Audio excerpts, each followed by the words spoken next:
ఓం నమో భగవతే శ్రీ మేధా దక్షిణామూర్తయే. ఓం నమో భగవతే శ్రీ ఆదిశంకరాయ. ఓం నమో భగవతే శ్రీ రమణాయ. శ్రీ గురుభ్యో నమః. భగవాన్ ఒక సందర్భంలో ఇలా చెప్తారు, అసలు ఆధ్యాత్మికత అంటే ఏది ఎలా జరగాలో అలాగే జరుగుతుంది.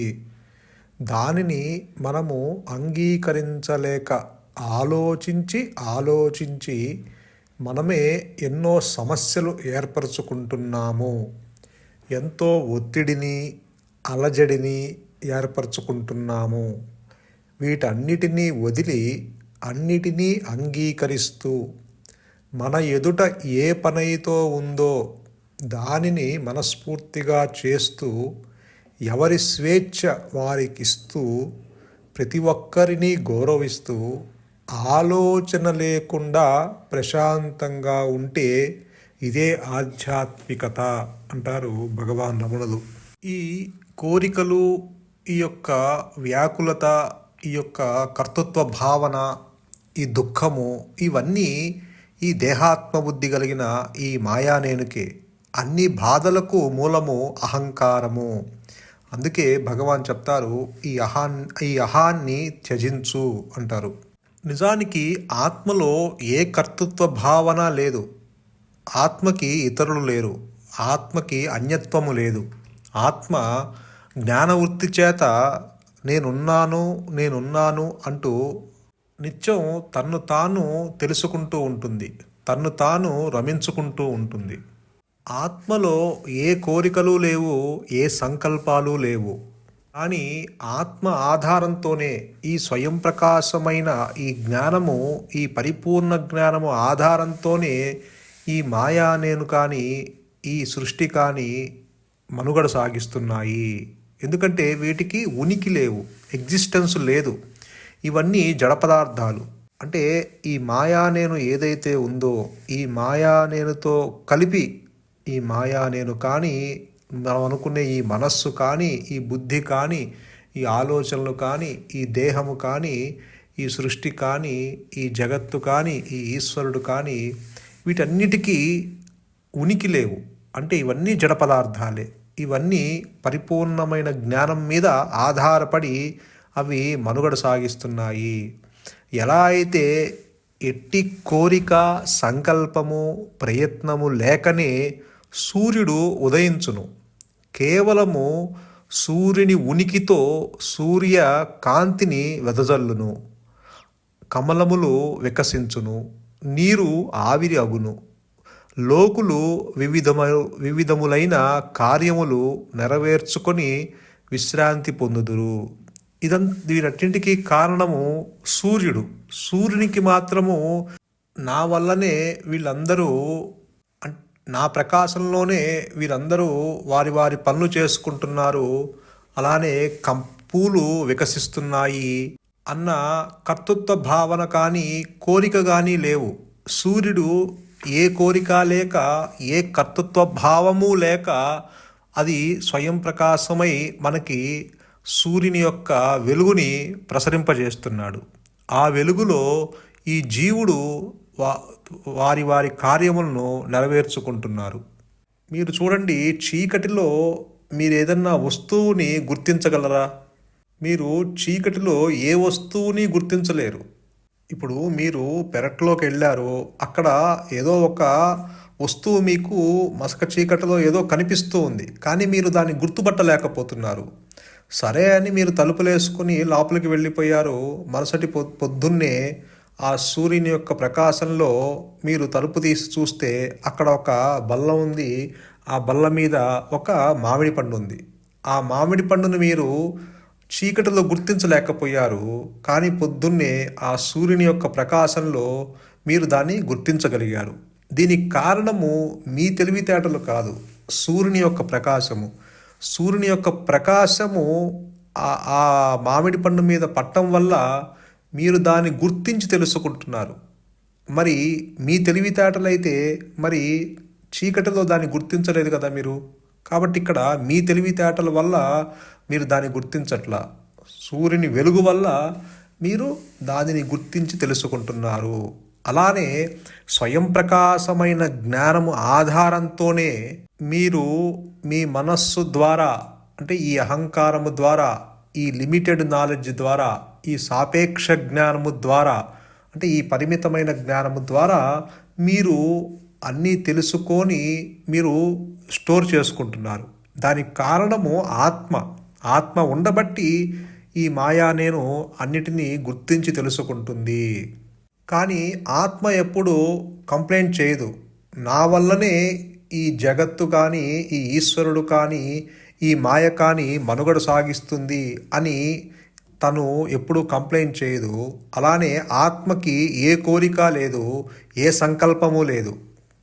నేను చేస్తున్నాను, నా వల్లనే వీరందరూ మనుగడ సాగిస్తున్నారు అన్న భావన కూడా ఉండదు. ఆత్మ జ్ఞానవృత్తి చేత తన్ను తాను తెలుసుకుంటూ ఉంటుందే తప్ప మరి ఒకటి తెలుసుకోదు. ఎందుకంటే ఆత్మలో రెండవది లేదు, ఉన్నది ఒకే ఒక సద్వస్తువు మాత్రమే. రెండవది లేని సద్వస్తువు అది. అలాగే స్వయం ప్రకాశమై ఉన్నది ఆత్మ, సెల్ఫ్ షైనింగ్, సెల్ఫ్ ల్యూమినస్. నీకు ఆలోచనలు రావటానికి కారణం కూడా ఈ పరిపూర్ణమైన జ్ఞానము. నీకు ఆలోచన వచ్చినా పరిపూర్ణమైన జ్ఞానము ఉన్నది, ఆలోచన రాకపోయినా ఆ జ్ఞానము అలానే ఉన్నది. అందుకే భగవాన్ చెప్తారు, కర్త అనగా ఈశ్వరుడు వారి వారి ప్రారబ్ధ కర్మను అనుసారంగా జీవులను ఆడిస్తున్నాడు. జరిగిన దానిని ఎవరెంతగా ప్రయత్నించినా సరే జరగనే జరగదు. జరిగే దానిని ఎవరెంత అడ్డు పెట్టినా సరే జరిగి తీరుతుంది. ఇది సత్యము. కనుక మౌనముగా ఉండటమే ఉత్తమము అంటారు భగవాన్ రమణులు. కర్తురాజ్ఞయ ప్రాప్యతే ఫలం. కాబట్టి ఈ కర్త ఈశ్వరుడు, అలానే ఫలాలు ఇచ్చేది కూడా ఈశ్వరుడే. నిజానికి జీవుడు ఒక పనిముట్టు మాత్రమే, ఆత్మ చేతిలో ఒక పనిముట్టు.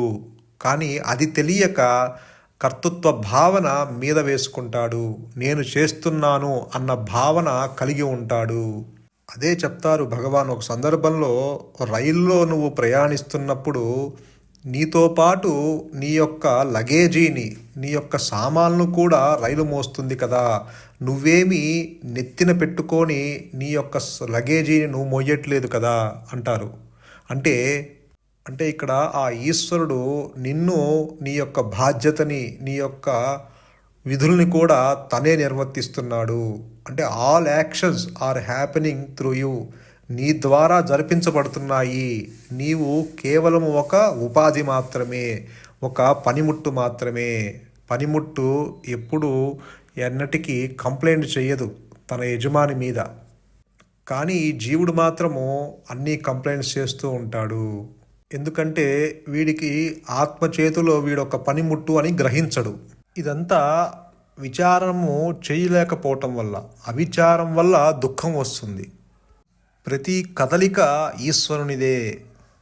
కాబట్టి ఈ జీవుడికి ఎప్పుడు ఏది అందించాలో ఆ యొక్క పరమాత్మునికి తెలుసు, ఆ యొక్క గురువుకు తెలుసు. నీ కోరిక చిన్నదైనా పెద్దదైనా అది నీకు క్షేమదాయకం కానప్పుడు నీవు అరిసి గీపెట్టినా నీ గురువు నీకది అందనివ్వడు. అది కరుణ అనుకుంటావో కాఠిన్యం అనుకుంటావో నీ ఇష్టం అంటారు భగవాన్ రమణులు. ఎందుకంటే నీ కళ్ళకు కనపడకుండా, నీ చెవులకు వినపడకుండా, నీ బుద్ధికి సైతం అందకుండా గుట్టలు గుట్టలుగా పేరుకుపోయిన సంస్కారాలను గుట్టుగా ఊడ్చేసేవాడే నిజమైన గురువు. కాబట్టి గురువు అంటే దయా దాక్షిణ్యము కలవాడు. కేవలము దయతో పాటు దాక్షిణ్యము, ఆ సమర్థత కలవాడు. అంటే నీ యొక్క అజ్ఞానాన్ని నీకు తెలియకుండా ఆ యొక్క మనస్సు ముడిని విప్పేస్తాడు. నీకు తెలియదు విప్పినట్టు. నిన్ను ఆ యొక్క అంధకారంలో నుంచి బయటకు లాగేవాడే నిజమైన గురువు. కాబట్టి మనము ఆ యొక్క పరమాత్ముని, ఆ యొక్క గురువుని ఏం కోరుకోవాలంటే అదే భగవాన్ రమణులు చెప్తారు అరుణాచల అక్షర మణిమాల్లో. ఇంతకాలం ఈ ప్రపంచ విషయవాంఛలపై భ్రమల్లోనే బ్రతికాను, ఆ మైకంలో నిన్ను పట్టించుకోలేదు స్వామి. ఈ భ్రమలను అంతం చేసి ముక్తినిచ్చే విద్యను అనుగ్రహించవయ్యా ఓ అరుణాచల అంటారు. నేను సోమరినయ్యాను. నా కాలాన్ని విందు వినోదాలతో ఖర్చు చేస్తూ సుఖంగా నిద్రపోతూ నా కాలాన్ని గడుపుతున్నాను. నాకు అంతిమ లక్ష్యమైన ఆత్మజ్ఞానాన్ని గ్రహించలేదు. నాకు నువ్వు తప్ప మరి దిక్కు లేదయ్యా ఓ అరుణాచల అంటారు భగవాన్ రమణులు. అదే చెప్తారు ఇక్కడ కూడా. ఏమంటారంటే, నీ గురించిన సత్యాన్ని పరిశీలించటం అవశ్యం చెయ్యాలి. దానిని లక్ష్యంగా పెట్టుకొని దాని గురించి సావధానంగా హృదయంలో ఎరుక కలిగి ఉండాలి అంటారు భగవాన్ రమణులు. పనికిమాలిన వ్యాపకాలతో కాలం గడిపేస్తే జన్మ వృధా. ఆత్మజ్ఞానాన్ని తెలుసుకోలేని ఈ జన్మ ఎందుకు స్వామి? అటువంటి ఈ జన్మ దేనితో పోల్చేందుకు పనికిరాదు.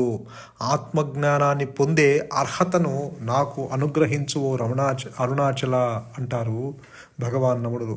అంటే ఆత్మస్థితిలో ఉండి కూడా మనకి ఇటువంటి వాక్యాలు మనకు అందించారు. మనలో కూడా ఆ ఉత్తేజం, అటువంటి ఆ శరణాగత భావాన్ని మనకి కలిగించేలా అక్షర మణిమాల్లో ఇలా చెప్పుకుంటూ వచ్చారు. నిర్మలమైన మనస్సు, మాట కలిగిన వారే నీలో కలువగలరు అని చెప్పారు ఇక్కడ. నీ నిజస్వభావాన్ని అనుభవించగలరు. అటువంటి ధన్యజీవులలో నన్ను కూడా ఒకడిని చెయ్యవయ్యా ఓ అరుణాచల అంటున్నారు. అంటే మనకు కావాల్సింది నిర్మలమైన మనస్సు, ప్రశాంతమైన మనస్సు, నిశ్చలమైన మనస్సు అని చెప్పకనే చెప్తున్నారు. అదే భగవాన్ ఒక సందర్భంలో అంటారు, నిశ్చలంగా ఉండు అనేదే ఇక్కడ పద్ధతి అంటారు భగవాన్ రమణులు. ఎందుకంటే నిశ్చల తత్వే జీవన్ముక్తి అని శంకరులు చెప్పారు. గురువుగారు కూడా రోజు అదే చెప్తున్నారు, ఆలోచనలు లేని మనస్సే ఆత్మ అని. కాబట్టి ఇక్కడ మనం చేయవలసిందల్లా నిర్మలమైన మనస్సుని ఏర్పాటు చేసుకుంటమే, నిశ్చలమైన మనస్సుని అలవాటు చేసుకుంటమే. ఇంకొక సందర్భంలో ఇలా అంటారు, అంటే అంతటా నువ్వే వ్యాపించి ఉన్నావు, ప్రతి అణువులోనూ నువ్వు ఉన్నావు, నీతో ఎలా ఐక్యం కాగలనయ్యా? నా మనసులోని ఆలోచనలు అణిగిపోవాలంటే నీ ఆశ్రయం పొందాలి అంటారు భగవాన్ రమణులు. అంటే ఈ జీవుడు ఆలోచనలు లేని మనస్సుని అలవాటు చేసుకోవాల్సిందిగా ఇక్కడ చెప్తున్నారు. దానికి మనము ఆ యొక్క పరమాత్ముణ్ణి శరణు పొందటమే, అంతకు మించి వేరే మార్గము లేదు. అంటే నీ ఆత్మకే నీవు శరణు చేయటం అన్నమాట. అలాగే ఆత్మజ్ఞానాన్ని పొందటానికి ఏ శాస్త్రాలు చదవక్కర్లేదు, ఏ వేదాలు చదవక్కర్లేదు, ఏ ఉపనిషత్తుని చదవక్కర్లేదు అని చెప్తారు భగవాన్ రమణులు. ఏమంటారంటే, ఏ శాస్త్రాన్ని చదవని వాడను నేను, అందుకే నా అజ్ఞానానికి మొదలు నరికి నీ అనుగ్రహంతో రక్షించు స్వామి అంటారు.